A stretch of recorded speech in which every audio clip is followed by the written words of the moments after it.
Bonjour à tous. Dans un mot pour aujourd'hui, je reviendrai ce matin sur l'expression franchir la ligne rouge. Nous savons ce que cela signifie et que franchir une ligne rouge est bien souvent se mettre en danger, c'est-à-dire aller au-delà de ce qui est autorisé, aller au-delà de ce qui est permis, c'est-à-dire s'affranchir de certaines règles imposées et prendre un risque, finalement, prendre un risque. Dans l'Écriture, nous voyons que bien souvent, des hommes et des femmes ont franchi les lignes rouges. On sait très bien que dans la vie chrétienne, quand il s'agit de franchir une ligne rouge, cela laisse à penser que l'on a pris un risque inconsidéré et qu'on va se retrouver en difficulté. Mais je voudrais qu'on puisse voir cette notion de franchir la ligne rouge dans l'autre sens, c'est-à-dire non pas ce qui va nous mettre en danger nous-mêmes, mais plutôt ce qui va mettre en péril, si j'ose dire, en danger, l'œuvre mauvaise et malveillante de Satan et du diable. Nous sommes appelés, en tant qu'enfants de Dieu, à briller comme la lumière dans ce monde. Et ce monde n'est pas très éclairé, ce monde met en avant une puissance mauvaise qui a tendance à enténébrer la conscience et la volonté et les décisions des hommes. Et nous sommes là pour être le sel de la terre. Nous sommes là pour briller sur la terre et faire connaître la parole de Dieu. Ainsi, nous avançons finalement en zone de bataille et de combat, et il nous arrive bien souvent de franchir la ligne rouge, c'est-à-dire aller au-delà de notre confort, aller plus loin que finalement rester dans un habituel train-train où on est très confortable et où finalement on ne provoque pas beaucoup d'adversité pour notre ennemi Satan et il nous laisse tranquilles. Finalement, notre vie n'a pas beaucoup de reflets, notre témoignage n'a pas beaucoup d'impact, notre vie chrétienne n'est pas tellement ambitieuse et ainsi il peut nous laisser, finalement on ne le dérange pas trop. Dans l'Écriture, nous nous rappelons cette parole de Jésus adressée à l'apôtre Pierre.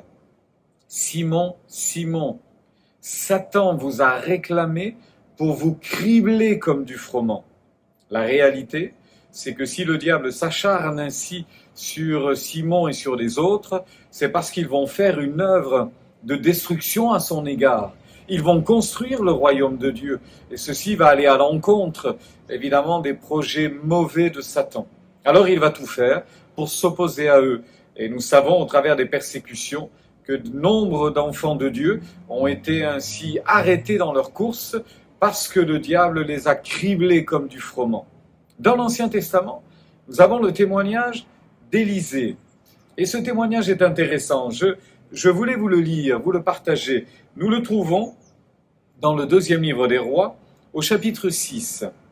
Écoutez donc, il est dit ceci, « Le roi de Syrie était en guerre avec Israël, et dans un conseil qu'il tint avec ses serviteurs, il dit, « Mon camp sera dans un tel lieu. » Mais l'homme de Dieu fit dire au roi d'Israël, « Garde-toi de passer dans ce lieu, car les Syriens y descendent. » Et le roi d'Israël envoya des gens pour s'y tenir en observation vers le lieu que lui avait mentionné et signalé l'homme de Dieu.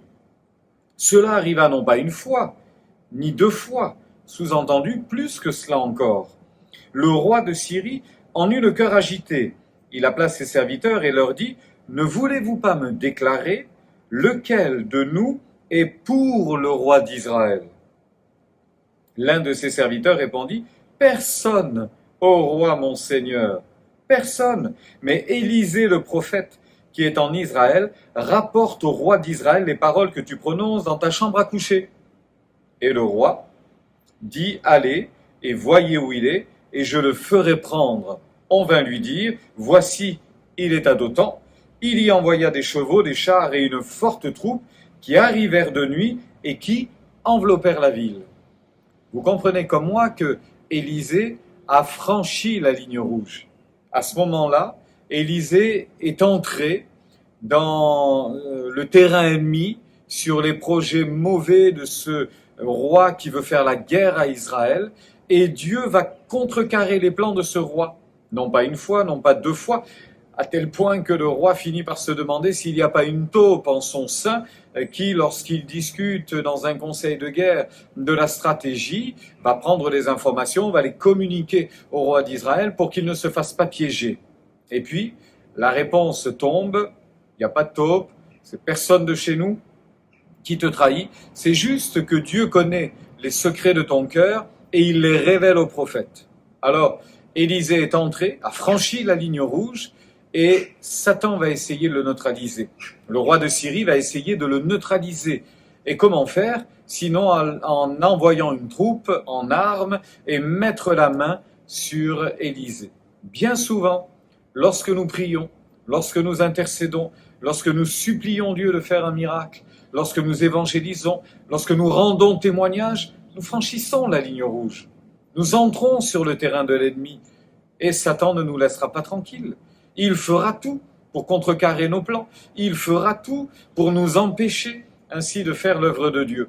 Et nous voyons cette forte troupe arriver de nuit, encercler la ville et essayer de prendre par ruse le prophète. Mais la suite est intéressante.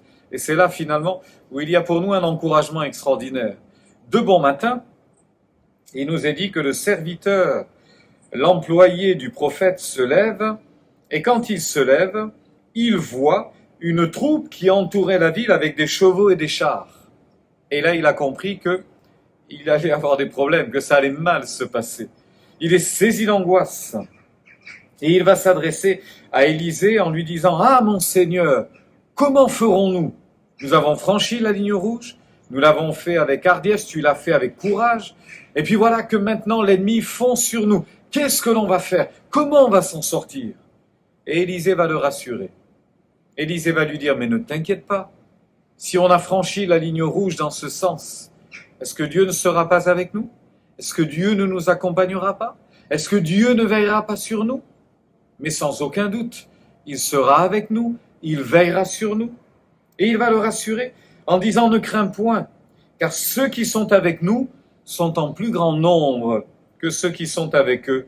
Et Élisée pria et dit, Éternel, ouvre ses yeux pour qu'il voie.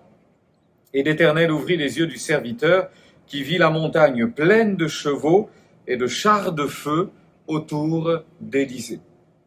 Voyez-vous, l'issue de cette histoire n'ira pas dans le sens de la force armée, mais l'issue de cette histoire ira dans le sens de la main bienveillante et protectrice du Dieu Tout-Puissant. Si Dieu veille sur nous, Satan vous a réclamé pour vous cribler comme du froment. Mais Jésus dira à Pierre, j'ai prié afin que ta foi ne défaille point. Dieu sera avec nous. Jésus dira qu'il sera avec nous tous les jours, jusqu'à la fin du monde. Eh bien, frères et sœurs, n'hésitons pas, ne craignons pas, ne doutons pas de franchir la ligne rouge pour annoncer l'Évangile. Allez sur ce terrain qui ne nous semble pas favorable, que nous ne maîtrisons pas, mais que Dieu maîtrise, à savoir l'évangélisation du monde. Notre témoignage a quelque chose à dire à ce monde qui se perd. Notre vie chrétienne a quelque chose à proclamer, à annoncer à ce monde qui se perd.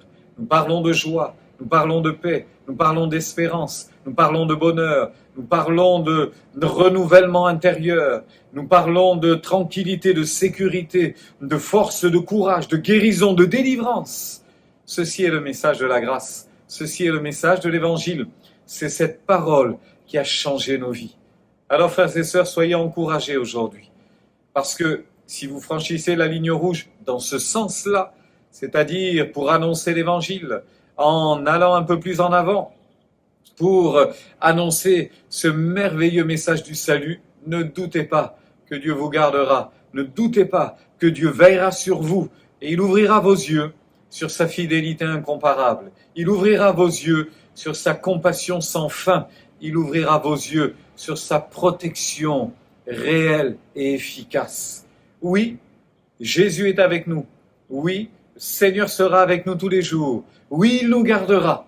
Alors, nous ne voulons pas franchir cette ligne rouge qui nous conduirait vers l'abattement, le péché, vers la mauvaise attitude, les mauvaises conduites.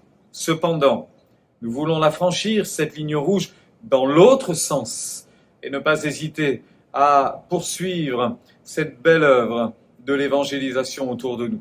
Alors que Dieu vous encourage et que Dieu vous bénisse, chers amis, frères et sœurs, que Dieu fortifie votre âme encore aujourd'hui, parce qu'il est fidèle. Vos yeux ont besoin de s'ouvrir, nos cœurs ont besoin d'être attentifs à la voix de Dieu, nous avons besoin de saisir encore ce que Dieu nous dit. Alors, prions comme Ésaïe, chaque matin, ô Dieu, éveille mon oreille pour que j'entende comme entend le disciple, pour que je puisse saisir encore ta volonté, ta direction. Permets-moi aujourd'hui de te servir avec efficacité. Que Dieu vous bénisse.